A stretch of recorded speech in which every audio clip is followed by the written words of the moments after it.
Welcome to the virtual public information meeting for the rezoning application for 100 Amherst Avenue for Chemtrade. Chemtrade is headquartered in Toronto and purchased the North Vancouver facility in 2017. The plant itself has been safely operating since 1957. The facility is the largest producer of liquid chlorine in Canada and supplies over 40% of the chlorine used to treat drinking water.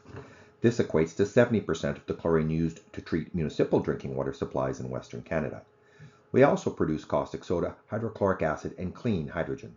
These products have a critical role in supporting other key Canadian industries like the energy sector, pulp and paper, industrial manufacturing, and the technology sector. Our site provides 118 full-time jobs with an annual payroll of over $23 million. We also inject over $140 million into the economy through taxes and spending with suppliers, contractors, and vendors, and in 2024, we paid the District of North Vancouver over $6.4 million in municipal taxes and water fees. Our continued operation has significant implications for all Canadians. We know that waterborne diseases remain the leading cause of human morbidity, and that the vast majority of these diseases are preventable through proper water treatment. As stated, we are the biggest supplier of liquid chlorine in Canada, and we know that 96% of Canadian municipalities use chlorine to treat their drinking water supply. Given geopolitical unrest, reliance on foreign chlorine suppliers would expose Canada to significant public health risks, as access to clean drinking water is fundamental. The rezoning application is a crucial first step in allowing us to continue the liquid chlorine production and be able to complete vital safety upgrades, including enhancements to containment systems and emergency response infrastructure. These proactive measures are designed to secure the long-term viability of this critical national asset while further reducing potential risk for the community.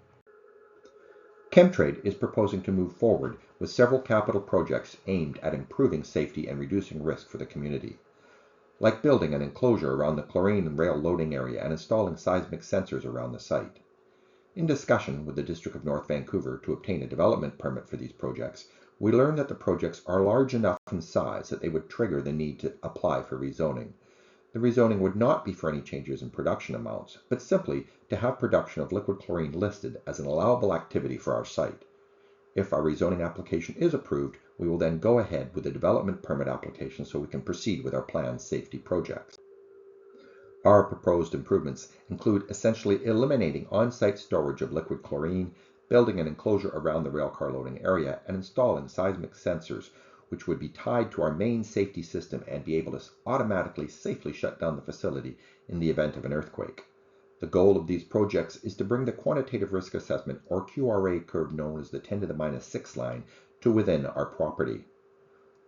What that line means is that outside of that boundary, you would have 1 in a million chance of being harmed by our operations.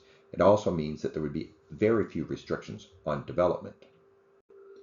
This slide shows our current risk assessment and the updated risk assessment, reflecting our proposed safety projects. The facility's QRA curves, pictured on the left, show that the risk extends into the community just north of the Dollarton Highway, into the industrial area and marina to the west of the Iron Workers Memorial Bridge, and south into Burnaby. The risk curves on the right reflect what they will look like following the completion of our safety improvements. Here, we have a closer look at the updated risk assessment following the completion of our safety projects. The largest curve, the 10 to the minus 6 curve, is now mostly contained within the industrial use area, greatly reducing the risk to the community. There would be very limited restrictions on what can be built on the property immediately adjacent to our land. Outside of that outer curve, you would have a better chance of being hit by lightning, which is 1 in 775,000 chance, than being injured by our facility. We hope to receive approval for our rezoning application in the coming months, and once received, we will then move forward with submitting development permits for our planned safety upgrades, like the enclosure around the rail loading area, pictured here. Once we have secured approvals, we can move forward with construction, which we will have planned to begin during our biannual maintenance shutdowns at the facility, planned for 2026, 2028, and 2030. We hope to have all safety projects completed by mid-2030. As stated, we know that 96% of Canadian municipalities use liquid chlorine to treat their drinking water. Our facility is the largest producer of liquid chlorine in Canada. We are committed to continuous improvement and plan to invest tens of millions of dollars to further reduce risk and improve reliability and safety. Our request for rezoning will not have an impact on the amount of chlorine we produce. It would simply make the production of liquid chlorine an allowable activity. Our planned safety works would not have a negative impact on traffic, noise, air quality, site density, or flood hazard potential. On a local level, we create 118 well-paid jobs with an annual payroll of over $23 million, and we contribute millions in local taxes and fees and support the economy through spend with suppliers, contractors, and businesses.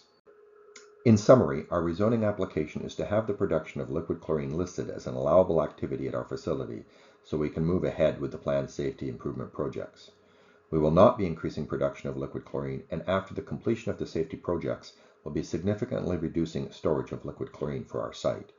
In an increasingly uncertain global environment, securing the Canadian manufacturing sector is a strategic imperative for both the provincial and the federal governments in order to support Canadian economy, resiliency, and supply chain security, especially for the 96% of Canadian communities who rely on chlorines for safe drinking water treatment. This concludes our presentation. For more information, please contact our team. Thank you for watching.